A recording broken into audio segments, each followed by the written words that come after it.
You are now listening to the New Old Heads podcast. Our official 1-hour episode is released every Saturday at noon Eastern, but we share the exclusive uncut 2-hour episode to our Patreon members early every Wednesday. The show is brought to you by Coleman Dental, Indie CD and Vinyl, and Bringing Down the Band, and most importantly, you. Support the show directly by becoming a member at patreon.com/newoldheads, where we embrace the new, respect the old, and remain ahead. You're now in tune with the New Old Heads podcast, episode number 460. I am Jay Moore, sitting in for, well, I guess we're all kind of sitting in for Maja 7th today, who's, handling his grown band business, and it's all good. But anyway, let's just get the show started. You know, saying shout out to my man right here to my left, depending on how things are viewed. Longevity, how you doing? Doing all right, man. Okay. A little tired, but yeah, man. Full of energy right now, Trying to deal with that, the fact the sun goes down at like 3:30 in the so afternoon. stupid, man. Yeah.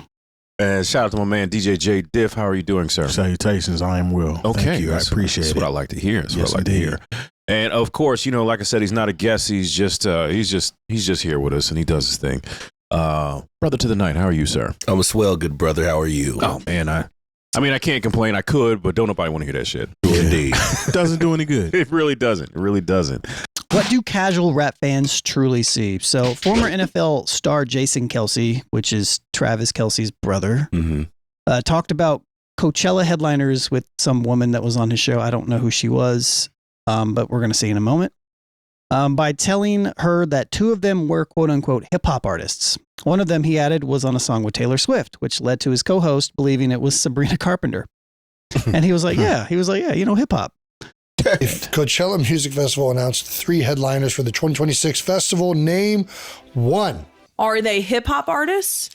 Or any of them hip-hop artists? I would say all of them are, well, two of the two that I know are hip-hop artists, yes. You've guaranteed heard multiple of 2 of the 3. One of them is on a new song with Taylor.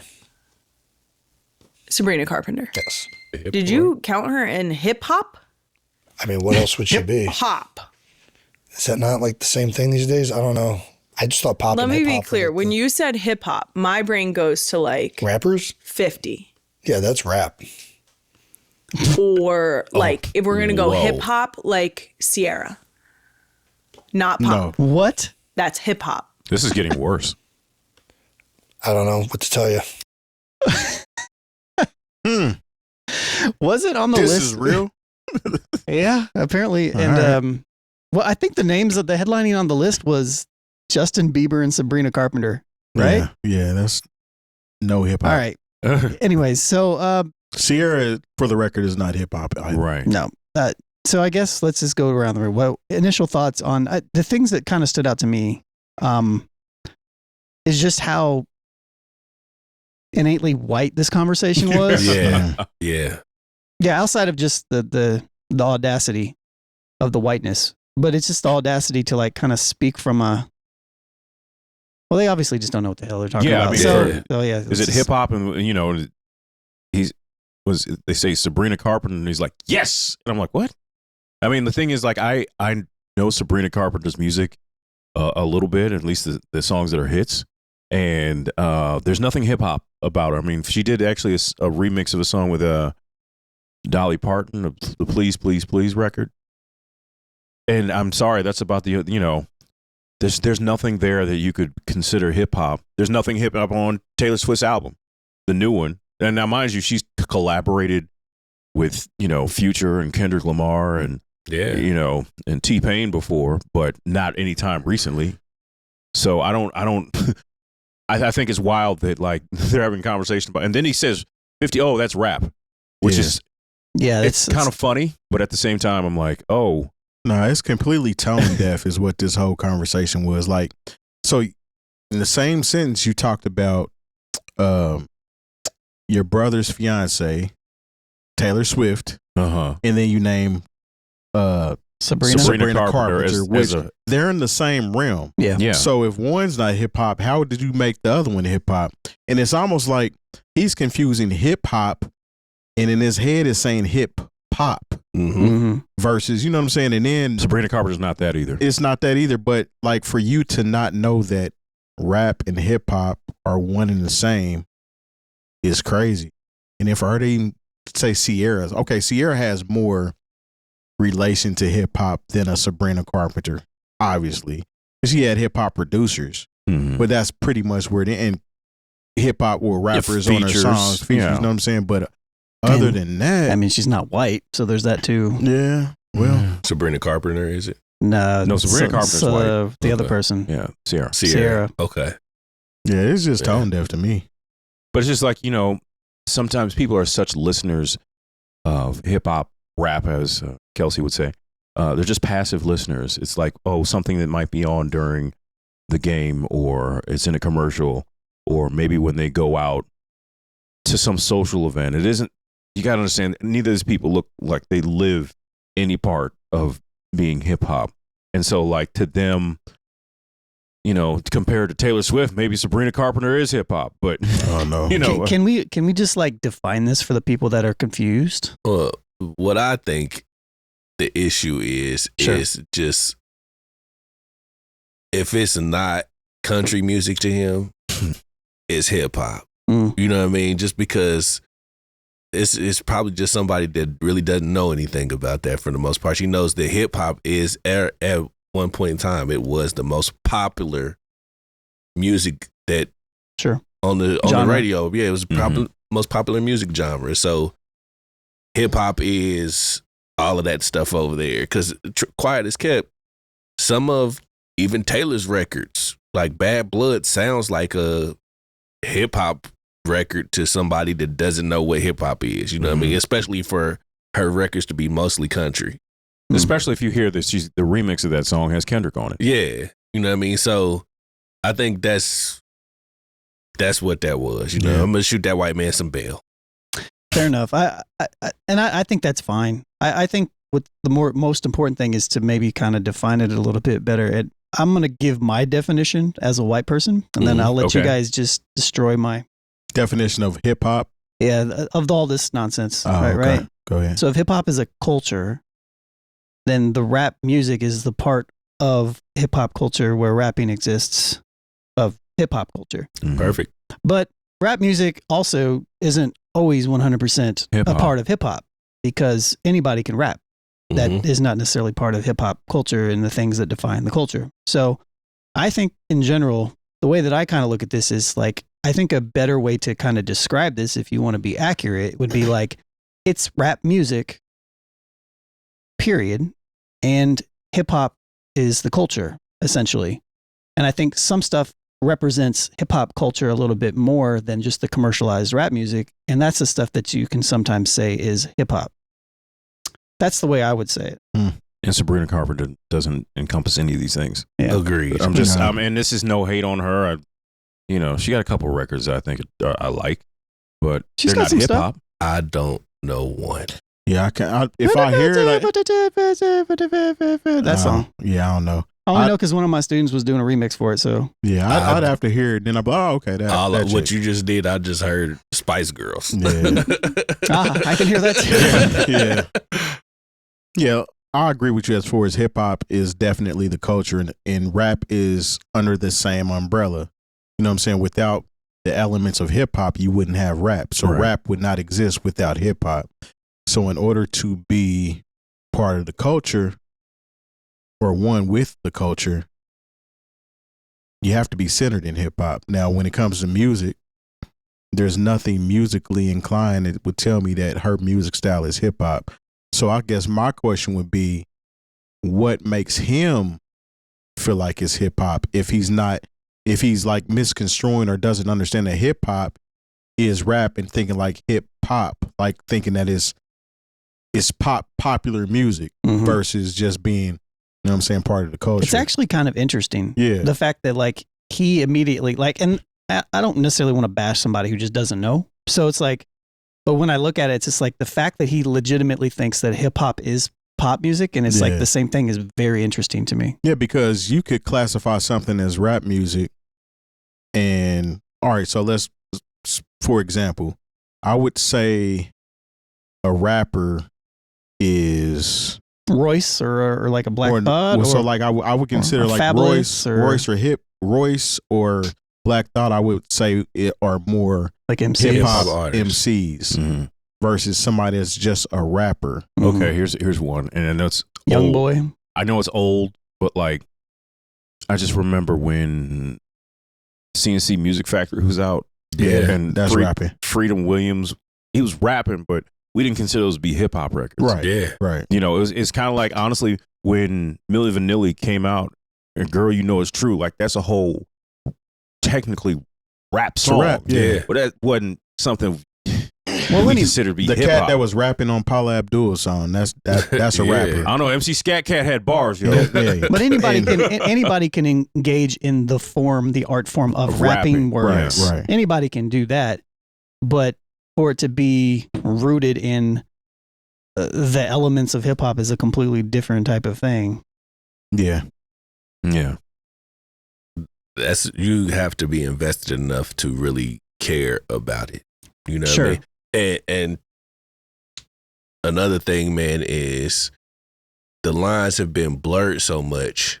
So that's the next question. Yeah, you know what I mean? Like, as far as sounds go, like between pop music and rap or hip hop, that it's hard to tell sometimes for the naked eye. You know what I mean? You have to be invested enough The into passive music. listener. Yeah. I've noticed that the most obvious thing to me with that is R&B and hip hop. Mhm. R&B and just rap music. Mhm. It's just kind of fused when everybody started being super melodic, Mhm. and it's like, all right, it's kind of created its own genre in a way. It's like this melodic rap stuff, the stuff the Migos was doing, stuff Future was doing, even, but even beyond that, like Anderson .Paak was the interesting person who was kind of blending genres, like sing, rapping, same time. Beyonce, like all of her newer records, man, are that, like, there is it's hard to tell what is what anymore. You know what I mean? Because I know growing up for me, it was a clear distinction between the two. Like, Yeah. I knew Amy Grant and Debbie Gibson and all of those. I knew that was pop. You know what I mean? Broke out the Amy Grant reference. Yeah. I knew what Madonna. Yeah, I knew what those records were, man. But it was tough to, like, it might be tough for them to know the difference. I think it is.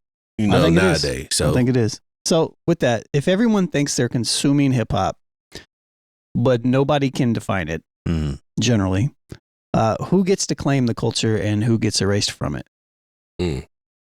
Well, the thing is, I don't think there's anybody really teaching what hip hop is anymore. Like, I grew up. Ninth Wonder. Yeah. Okay. Mr. Kinetic. Yeah. But those are specialized, you know what I mean, places you actually have to go. There's no one on a grand form that's really teaching these things, man. Like, because I know I learned about the 5 pillars from KRS-One. Right. You know what I mean? So, and that was a thing, you know what I mean, to be invested in at its time, you know what I mean? Yeah. In my formative years. And I don't think that was really a thing for the kids of today. Yeah, I think that comes from the genre was brand new when at the time we were coming up. So it was a lot more interesting to actually want to be a part of it or know that you were a part of it based off of some of it was just how you were brought up. You know what I'm saying? It really had nothing to do with I'm trying to be a part of the culture. I'm kind of a part of the culture by default, whether I listen to certain artists or not. My lifestyle and, you know what I'm saying, things that I consume is hip hop culture. Essentially, and hip hop culture can be defined as your dress, your influence, the way you talk.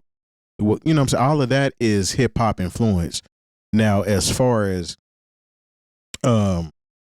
who gets to claim the culture, I don't think it's ever been a question of who gets to claim the culture. It's kind of was just one of those unspoken things that either you are or you ain't. It's not something that he doesn't get to be hip hop because he's not hip hop. You know what I'm saying? I've never really had that conversation. I just knew the way that I consume things, the way I was raised, and my group of friends. We all, if you break it down in a nutshell, we're part of hip hop culture. But at the time, hip hop was kind of a taboo, like subculture that was kind of ostracized from Americana, you know what I mean? But now it's just a regular thing now, and it's actually glorified. Like, graffiti was trash, you know what I mean? It was something, it was a way that, what was it? What's the vandalism? It was vandalism at the time, you know what I mean? Now you have corporations that's pay people to be cool. Yeah, because it's commercialized. Yeah, you see big, huge murals on sides of buildings now that people pay an arm and a leg for, that was villainized at one point in time. You know what I mean? So and a lot of people don't know that graffiti is a part of hip hop. It's one of the elements. It's one of the 5 elements of hip hop. So it's like, that's not taught to people. It's just art now.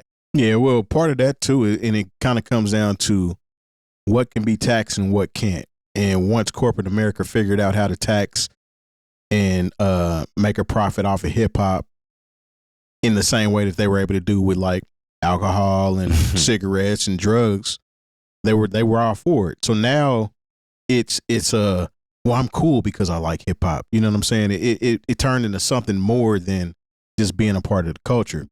I would never say that anybody corporate can claim hip hop as their own just because a lot of them are the main people benefiting from it monetarily. I would never be able to say like, well, they're the ones that own hip hop, because it's not in them like that. These are people that go to school and get a job and just so happen to be at a job that wants that type of, art form exposed. And it's like, I mean, that doesn't make them hip hop because your job plays a LL Cool J song once every Friday. Right. I don't know, man. It's one of them conversations that it almost rubs me the wrong way that somebody would think that they can just claim hip hop based on liking something. What does that barely? But what does that even mean, though? That's what I'm saying. It's like I mean, that was the question that was posed here. But I don't know. But like, who gets to claim the I think the second part of it is the part that kind of piques my interest, is like who gets erased from it. I think those two things kind of go together. I think it's kind of alluding to the fact that like if people are just consuming this culture, but they're consuming it from a perspective of like consumption, not art, not culture necessarily, just to be on the outside, the fringes, because they want to be cool, a part of it, then can you really say that you're a part of something? Probably not. And then it's just going to get whitewashed, is essentially what's going to happen. Not necessarily, I think, the culture of it, but like jazz. Well, I don't, not necessarily like the core culture. I don't think that can ever, like what Terry said, I don't think that ever goes anywhere, because those people, we're always going to exist. But I feel like it gets viewed from a different lens when money gets involved and the corporate entities get involved, and then it's viewed as like more important because more people are paying attention to it, even though a lot of times it's just making more money. It doesn't necessarily mean that there's more value there. It just means that more people are paying attention to it. And so to me, what happens essentially is something that happens almost with everything, almost every subculture, is like the people with the most money and the most influence end up running with it for a while. And or trying to stake claim to it. Yeah. And then they're, introduce culture vultures to the conversation, and then they go away and somebody else takes the place or something. So I don't know. Hip hop has to be in a position, and I know this sounds like a non-answer to the question, is to claim itself. We can't, we shouldn't want to say, okay. I mean, because honestly, there are people at one point, the Bronx, this hip hop is ours. And in New York, hip hop is ours. And blacks and Puerto Ricans, hip hop is ours. And then, it just spread to a point where like we wanted the culture to expand and to grow. So it's here for everybody. But hip hop, there has to be part of hip hop that says, no, this is where it came from. The reason you do this or even think this is cool is because of this. Luckily, I mean, I think there's what we didn't have perhaps with jazz and rock and roll is, honestly, I'm not trying to give us more credit than we deserve, but what we do here and having these discussions and, when we view a video or play audio like that, we're like, okay, this is maybe where they're coming from, but this is also why they're wrong. Yeah. So you can't, there won't be a situation to where, you know, we don't look at Vanilla Ice like, I mean, in a way we do, like Elvis, but we never called Vanilla Ice the king of hip hop. True. You know, just because of the amount of records he sold and his level of popularity, even though it was for a short amount of time. You know, if there weren't that pushback from it, you know, maybe this in another time and, you know, in the multiverse somewhere, you know, Vanilla Ice is the king of hip hop because of how many records he sold, but like not here. Nah. Because we're going to say, well, no, because these fantastic things in the culture happened at the same time. They didn't sell as many records, but we actually care about them 30 years later in a way that we don't care about Vanilla Ice's song "Stop That Train." Yeah, because some of you have no idea what I'm talking Yeah, about. you can't. All right, so hip hop started as a social construct, so that's what developed hip hop. So you can't all of a sudden just try to redefine it based off of what you think it is. You know what I'm saying? Can you elaborate? Elaborate. So, all right, so the social construct was. You mean like based upon like when it becomes more popular and more people get involved? Yeah, and when they try to more redefine people it? start to pay attention to it, and then they decide, well, no, hip hop is this. And they try to redefine hip hop as Sabrina Carpenter. Yeah, you can't do that. And again, it comes from somebody that obviously doesn't know. Sure. That's why I would rather, if we could, ask him, what did you mean by that? Sure. Like, can you define what you think hip hop is? Tell us, Jason Kelce. Yeah. Can Kid Rock claim to be hip hop? He has an apple orchard. Jay Moore said this many times. I think because he's so far out of the social construct of what hip hop is, you know, even when he was going to do records with Run DMC, on stage, Run DMC, going in his early part of his career, going out to, he was on Jive Records. He was working with Too Short and tried to, you know, make his hair look like Kid from Kid and Play. Yeah. Like, you know, once again, he's always been a fraud. But you can also be from something and then leave it. Like that's not really being a part of the culture though. Like, that's my point though. Yeah, like, you can't, like culture be, is culture. Like if somebody comes from a different country and they practice certain things based on their culture, they don't just stop doing it because they're here. Sure. That's what I mean. So like never really was. If you're somebody such as Kid Rock, right? Who, number one, started off, he's a white guy, right? So you're a guest in the culture by default. So then if you jump into the culture for a little bit of time, but then all of a sudden you're like, you know what? This is not really suiting me anymore. This isn't really kind of like what I'm about anymore. I'm going to go do this over here. Then you're not a part of it anymore, right? And then that's where Jay Moore's famous quote comes from, you know, which is, that he's always been a fraud. He's always been a fraud. And he's the biggest culture vulture. Like, I remember back in the day when VH1 of all places did like a 5-night hip hop, you know, documentary. And I remember the fifth part was supposed to be called, you know, My Name Is. And so you know, because that's what it said in the TV guide came on screen. But somebody probably said, you know what, we're not going to have this documentary. And I don't remember what the fifth part wound up being called. But I think they said when we have no problem with Eminem, but we're not going to have a hip hop documentary and center it around a white man. Center one of the episodes around Eminem, and it wasn't about him in the first place, you know. But when we talk about someone like Kid Rock, and the thing is, I know we bring up the apple orchard and had horses and all that. I don't have any problem with him coming from privilege. You know, that's not my issue. It's not like I grew up in this, you know, in the ghetto. I grew up a very Huxtable like, so you know, and So somebody might want to call my hip hop card in and play because of that. Fine. Theo versus JJ. They both were hip hop center cultures. Yes. So, but with Kid Rock, it's like, okay, he kind of moves different depending on where he is and who he's around. Like, you know, he's on Run's house hanging out with, you know, Run's kids, or, you know, he knew not to wear a Confederate flag over to the Rev's house, you know, and, you know, now when it's time to shoot Bud Lights in his backyard, you know, and say things that, you know, he claims Detroit super hard, but he said he would let General Motors die when he was out there campaigning with Mitt Romney, I believe it was. And it's like, okay, how really from Detroit? That's what led me down the rabbit hole to find out, is this dude really from Detroit? If he would say something if he would campaign with somebody who said they let General Motors die.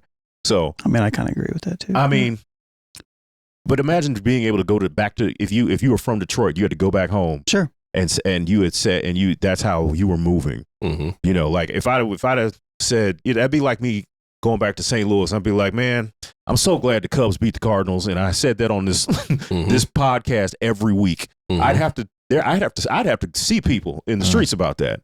You know, but yeah, like I said, I think Kid Rock has benefited from the culture.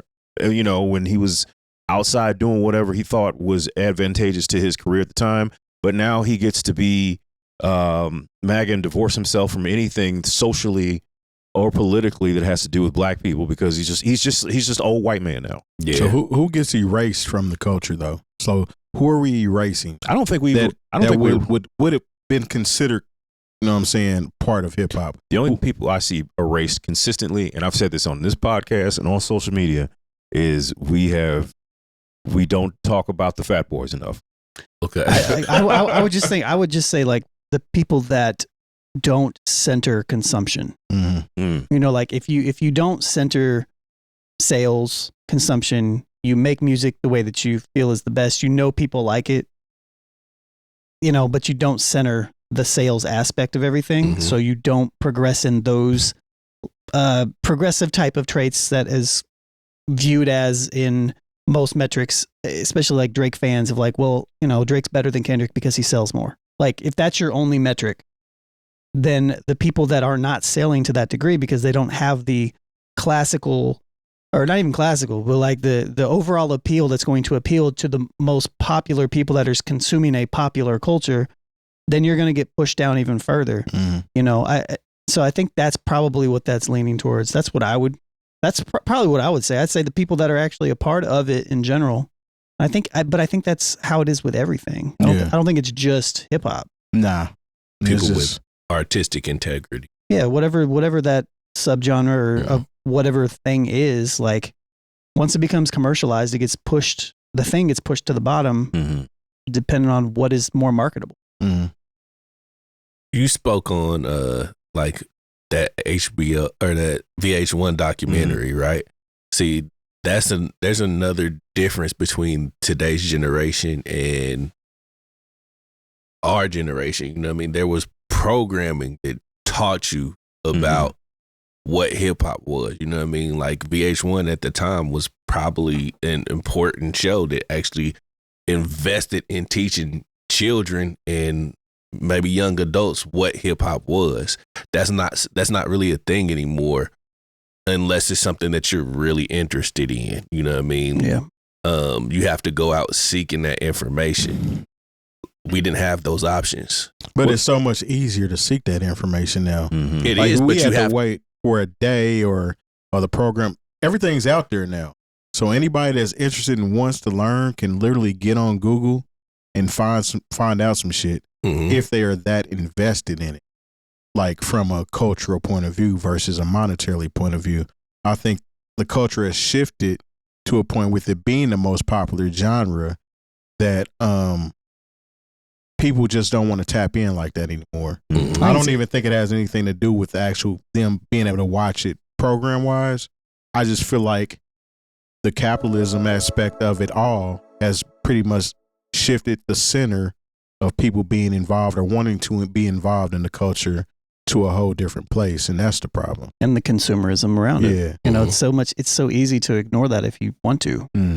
We value convenience. Yes. We value what's in front of us. And also, you know, think about it. At one point, and it doesn't even have to be that long ago, there wasn't this proliferation of quote unquote hip hop content. You know, when I talk about, you know, a documentary coming on VH1, that was appointment television for me 5 nights in a row. You know, it was just like, you know, kids of the Gobinator's age, like they never knew a time when you couldn't turn on the radio day or night and hear hip hop, or at least the commercialized version of it. Like that was still something I remember from, you know, my formative years. It was special to hear a rap song on the radio. You know, the fact that we had in St. Louis called the Thunderstorm on Friday and Saturday nights, where it was a mix show, you know, and you got to hear the records you were never going to hear during the course of the week. You know, you were tapped into that.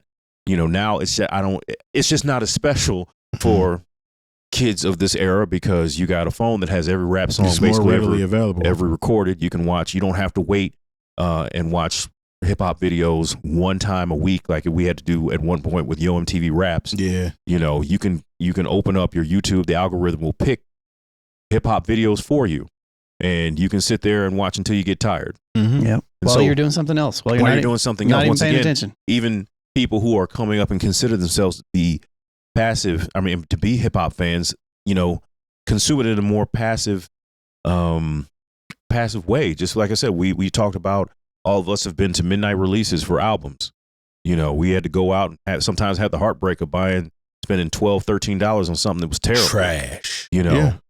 Sometimes when Yo MTV Raps first hit and it was an hour long, I remember like I'd watch the one in the morning, so I knew when I watched it again later on that evening when I could go get a snack or go to the bathroom because it was going to play a video I didn't like.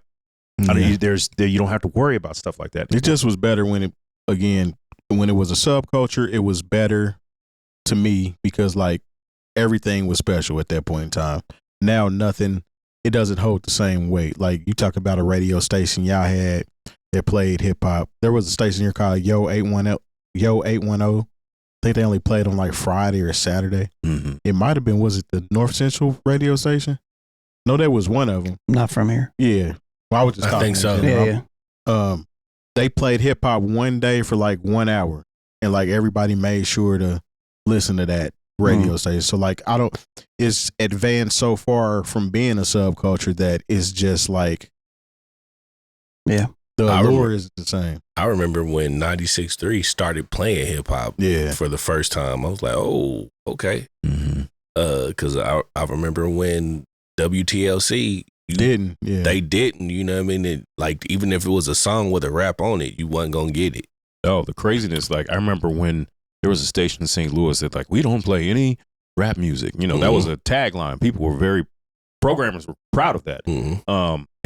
And they had a version of Michael Jackson's Black and White without the rap in it. I was like, what the hell? That's extra. Yeah. Because that's a rap. When we talk about rap and hip hop, that was a rap. Mm-hmm. But they didn't make Black and White a hip hop song. No. Yeah. And it damn sure didn't make Michael Jackson a hip hop artist. Did not. Thanks to our partners. Dr. Coleman of Coleman Dental is our go-to dentist. He's a longtime Indianapolis arts and music supporter located right in Broad Ripple. Our good friends at Indie CD and Vinyl operate one of the best record stores in North America. Shop new and used in their site or visit them in person. And the best way to support the New Old Heads is to visit our Patreon and become a member. All details on newoldheads.com. Well, let's let's transition because I think this next subject is actually very similar to kind of what we're talking about. And it's also something that's been pretty much, it's been in the news a lot, been in the social media, at least. I don't know if news is the right word for this, but so for the first time since 1990, no rap songs appeared in the Billboard Hot 100 Tops 40 with Kendrick Lamar's and SZA's 13-week Billboard Hot 100 Luther falling off the list. I think Megan has. Yeah, she appeared on. She's number 38 this week, so she's back on there, but. This isn't just about rap lagging. It's about a quote-unquote regentrification of the charts, I guess, if you will. Other genres of music may be starting to shift culture instead of hip-hop. Maybe that's more of a thing. Should be interesting. Or maybe it just goes back to straight pop music. I don't know. But question, does this chart absent reflect a quote-unquote crisis for the hip-hop culture itself? Absolutely not, man.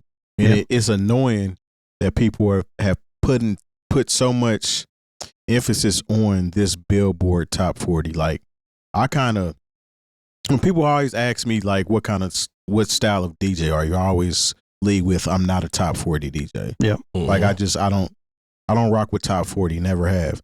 Now, if you had a Jet album list of the week, that's more so where I think I would center. I had way more credence for a Jet record, an album of the week or month or whatever than I ever paid attention to Billboards. I used to open that up and go straight there. Yeah, was it. After I went to Beauty of the Week. Yeah, you know what I'm saying? Depending on how old I was at the time. It was part of the, you know what I'm saying, the ritual of looking through a Jet magazine. Just like highlights, you go directly to the page where you're finding the little things. That's what it is. So like I've never put in a whole lot of credence on being rap music being top 40, like even if you look at my top favorite like rap songs, albums, none of those were included in top 40. Mm-hmm. Like a lot of Outkast songs never made it to top 40.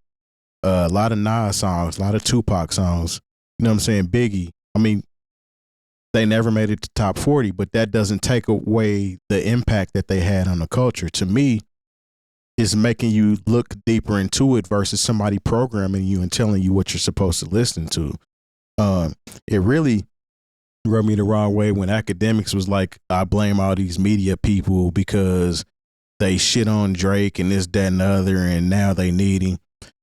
Who defines Drake as the person that's supposed to be the hip hop based on just because he's on a pop chart? Well, that would be academics who only cares about numbers, whose number, Yeah. you know, that's that, which he's, you know, you can say he's of hip hop culture if you want to make that argument, I guess, whomever, but like all of his arguments are about numbers. That's all it is. So what are, like, he doesn't break anybody unless they're going to do numbers. So what are we talking about? It's never been about being on the Billboard. Like that's why it's just like, it is what it is. I really don't care. If anything, hopefully it makes people that only think about numbers maybe be a little bit discouraged about actually making rap or hip hop music.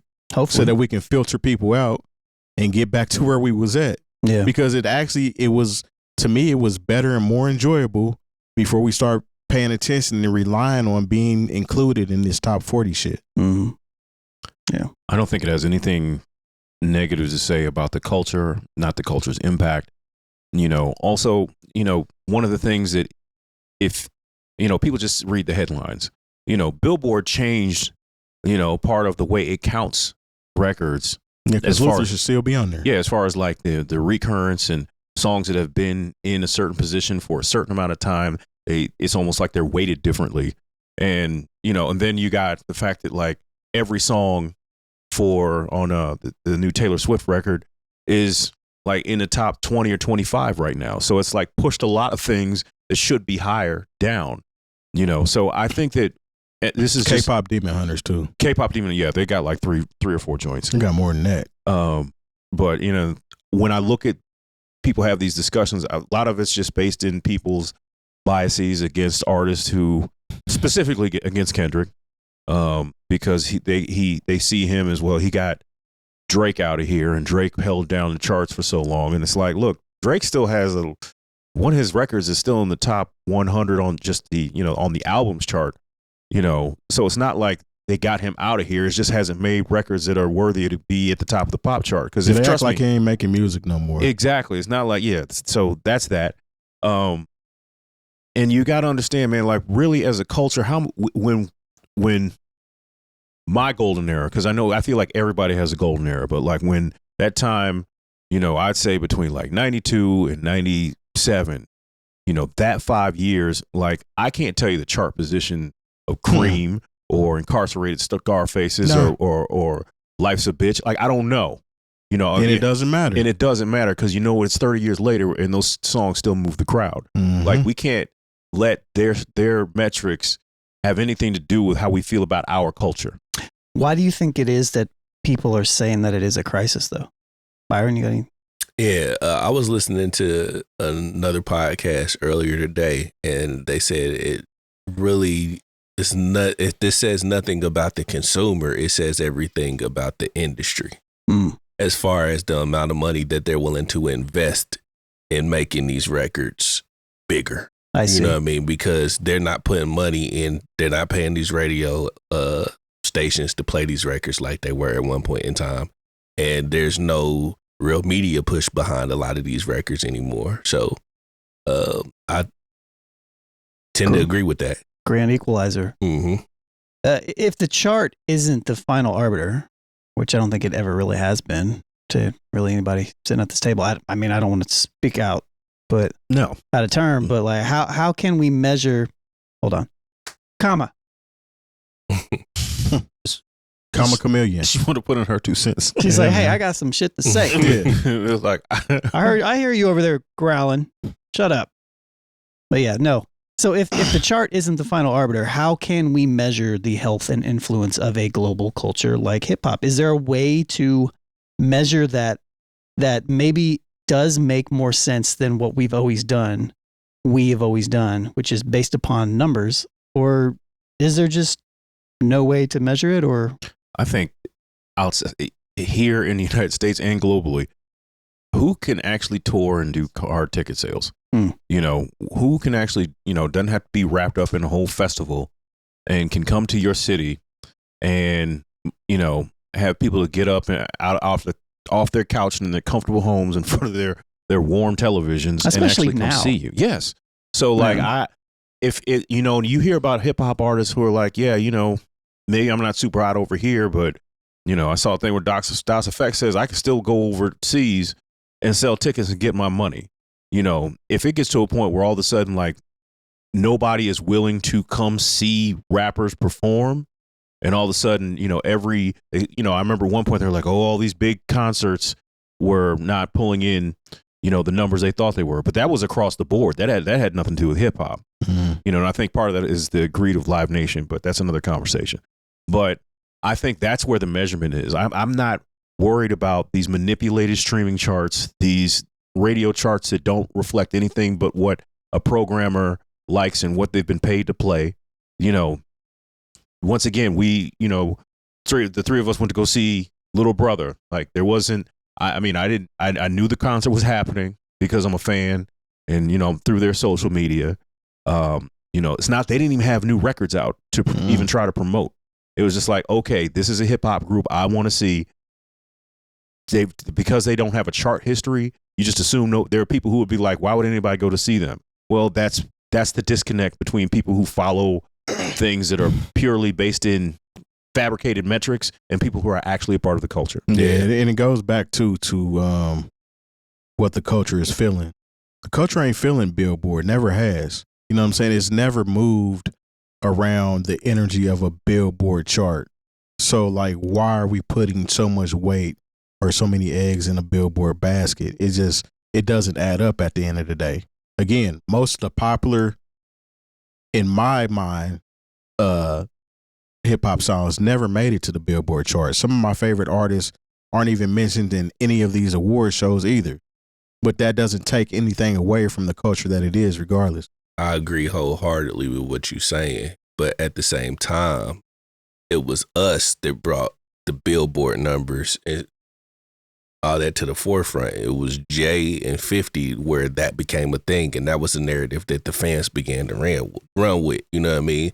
Like, that's who made it important. You know what I mean? That's true Jay too. and 50. Yeah. If you're not selling these records, then you're not hot. Well, that's not necessarily the case. You know what I mean? We made it important, and unfortunately, it's the common listener that, like, they're the ones that ran with that narrative. That's true. You know what I mean? And they grew up to be academics. Yeah. That there's a lot of truth behind that. The difference is between that is we were fans of those artists as well and still listen to the other artists. It wasn't like I'm listening to you tell me exactly what to do and who I can listen to. That's not part of the culture in itself, that somebody can just tell you everything to do. I mean, part of hip hop and being a part of it is kind of the renegade, black sheep of the family type of shit. You never were the one that was up front. It's always been the one that's been pushed to the back. And I think they were applauding being top sales in that genre based off of what was going on in the past. It kind of was like them carrying a flag, like we finally won. And that's why they were kind of bringing a light to it, essentially. But you are right. It definitely did switch whenever Eminem, Nelly, Jay-Z, and all of them were at the top of the charts all the time, because that was kind of a measuring point as far as success is concerned. And also based off of touring and all of that type of thing. But in the same token, I was still rocking, and I can speak for everybody here, was still rocking with people that weren't even mentioned in those conversations. And they were still the artists that were dropping the best shit to me. Yeah. And also, let's not forget, there is a hip hop chart through Billboard that is specifically catered, you know, and there's some to hip hop. Yeah. You know, and the thing is, like, a lot of those artists that, you know, might only hit number 84 on Billboard's, you know, traditional, you know, top 100 chart, those were number one songs to people who actually were about hip hop. I just don't like. I understand what you're all saying to some degree. I agree. I think I just have a fundamental problem with maybe the whole like question in general, or the statement around how do you measure the health and influence. I guess influence, maybe, like you can definitely measure influence by numbers, but the health is something I don't think is something that can be measured by numbers. No. And I feel like to some degree, the more popular something is, it feels like it just gets worse because it starts to lose its spark. It's just because it becomes something else almost. And even then, like to what you said, Terry, it's like, like, sure, all these, it's great that like when Kendrick ascended and became this big hip hop artist, we like that he ascended because of who he was and the type of artist and what he represented, the same way Jay-Z was in the same type of way. But then we may not feel the same way if, Chingy's up there, maybe we would, I don't know, Jay Moore probably would, but no, but I don't know. I just don't feel like I don't like anything that like pulls anything. I don't feel like it's something that can be measured. I guess is almost kind of what I'm saying. It's just like, can't really measure the health and influence of something in any type of productive type of way. No. I don't think. Growing up for me, the most important chart for me was on the back of Jet magazine. Yeah, that's what I was saying. Like, what they told me, the number one R&B record.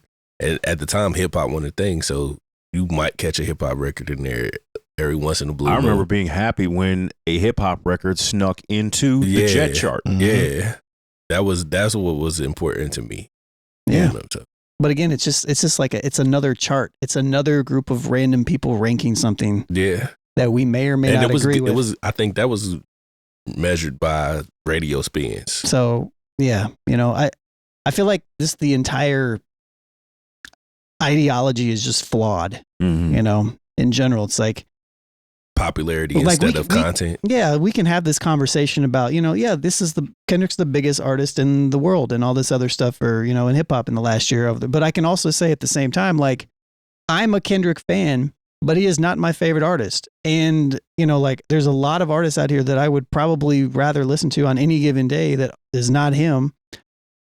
But he's a commonality. Like, I can talk about Kendrick and other people are going to know about him. So it's like a common piece. I don't know. I'm just rambling, but he possesses he wear the crown. Both of the pretty much traits that would still classify him as hip hop, and he's crossed over to pop star status. Just happens to be a pop star. Yeah.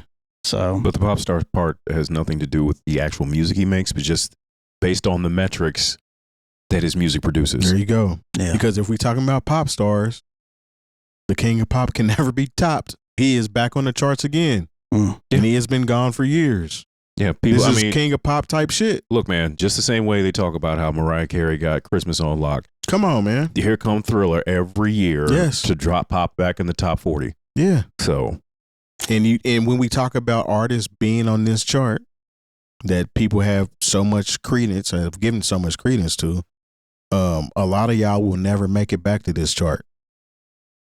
Yeah. You know what I'm saying? And the thing is, there have been people who have been at the top. Look, I mean, I know he's got some other mental health stuff going on, but, what's his, Lil Nas X?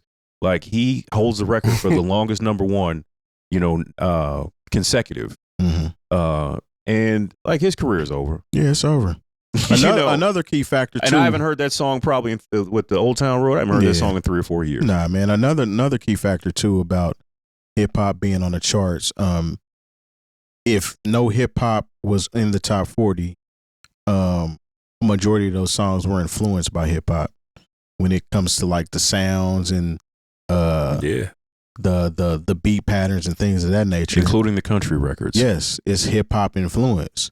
So it's like you want to use the influence but get rid of the artist on this pretty much made up list. And a lot of people, like I've seen a lot of commentary, either they make it about Kendrick or honestly they engage in a certain level of just anti-blackness because they say, oh, well, the influence is gone and it's because they're making this, ghetto music, that doesn't translate. And it's like, you can throw your dog whistles out there. I know what you're doing.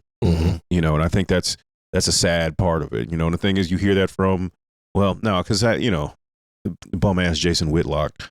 God bless. That was part of his commentary, but you know, but whatever. But like, I think that's part of it. It was like, okay, we're just tired of blackness being a part of everything and being so prominent. You know, just like we saw this week, they decided to split black up. Fatigue, Jay. Oh, yeah. All right. That's what they call it. Yeah. I've heard that term, but it was actually supposed to be something else. But it was co-opted. But of course, you know, same thing with woke. But you know, they split up the Country Music Award. I think partially because Beyonce won Country Music Album of the Year, and then like there's such an influence of black culture. I mean, Shabuzi. When I said the consecutive, like, longest running number one, he's number two.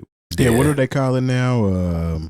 Contemporary country and traditional country. I mean, they've done this sort of thing kind of with other genres, but they it's do with like R&B. But at the same time, like, you know what? If you didn't want to make it seem some kind of way, don't do it the year after Beyonce wins Country Music Album of the Year. Yeah, you know. So even with the whole Lil Nas X thing, it was on the country charts. Yeah, they didn't want and that. And then they didn't want it. So they decided to remove Billboard, actually, entered him on the country chart, and then decided that it didn't possess enough elements of country and removed him from the country part and put him on the top 40 or the rap hip hop part of it, whatever they did. But yeah, I mean, they're just making their own rules at this point. Yeah, it really comes down to the fact that I had this conversation today. Like I don't think that genres matter, but I also understand that like genres are a way for us to classify things, and us as humans are predisposed to liking to classify things and put things in categories, and so we like it, even though it doesn't really matter. And this is just arguing over stupid shit, really. Yeah, because honestly, if you think of a hip hop purist, they couldn't even tell you who the artists are on the top 40 at any given point in time. They couldn't even tell you. A lot of hip hop purists couldn't even tell you dope hip hop past year 2000. Let's just be real. Yeah. Unfortunately, like making your own rules is kind of like the way of the world right now. Yeah. You know, specifically the United States of America. You change things however you feel like on it the as fly. they go. Like, all right, we're gonna just change it. Yeah. All right. So apparently it's never too late to change. Brooklyn-born rapper Desiigner has made a huge change in his aesthetic, if you will, his rapping aesthetic. He's never been one of my favorites. Maybe you guys loved his music. I don't know, but he had a couple big hits, you know, or he had two. They have two? Just one? Yeah. Okay. We tried to bring out that Timmy Turner. We was like, no, we're good. But it kind of did some things, didn't it? No. Kanye Shang Tsung didn't know. He kind of absorbed some of his energy. Well, the question is, why the sudden shift from Desiigner? Why? You know, and how shocked are we of it? But let's watch this video of Curtis King talking about it a little bit. Well, he's reacting. Look at his face immediately. That's funny. So let's play this and then we'll go further. Legend number one, I'm not no regular pick. RP to them MCs, I'm on some Lexington shit. King Ravenburner said he sounds better. He sounds healthy. And I know that's not something that often gets celebrated. He sounds healthy. And I don't want to attribute these things to like, oh, he was young. And there's no excuse for excuses that he's not making. But damn it is so beautiful to see people be able to turn situations like that around, because a lot of people would just be like, well, damn it, they ain't gonna ever believe me if I do turn it around. Sounds like he's in a much more stable place. And that's what happens when you off in first class. Exactly. Yeah. I didn't even know that. Yeah. I think that might be when he says healthy, because you know clearly you are not in a healthy place. Well, no, he was going through some shit, and he actually had made a post saying he was going to get help. Yeah, it was a preview time when all that that's right crazy shit happened, because he was performing. I want to say he took some medication or something, and on the way back home is when he did that little deed on the plane. Yeah, and we was able to get itself together and check itself into pull your yam out on the plane. You know, you have to make a change somewhere. Yeah. Are you shocked by this new sound? And I don't know what the sustainable piece is, but are you shocked by it? No. Yeah, I feel like it was always in him. Yeah. And he was chasing the trend.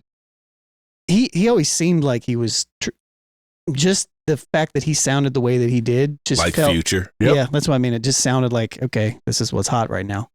So I guess that the main question would just be, what was the purpose of the other persona? Is it just simply that? Chasing the trend, man. And chasing that top 40 situation. Mm. So it's, to me, it's not even that. Okay. Because the music is one thing, but it is how you behaved.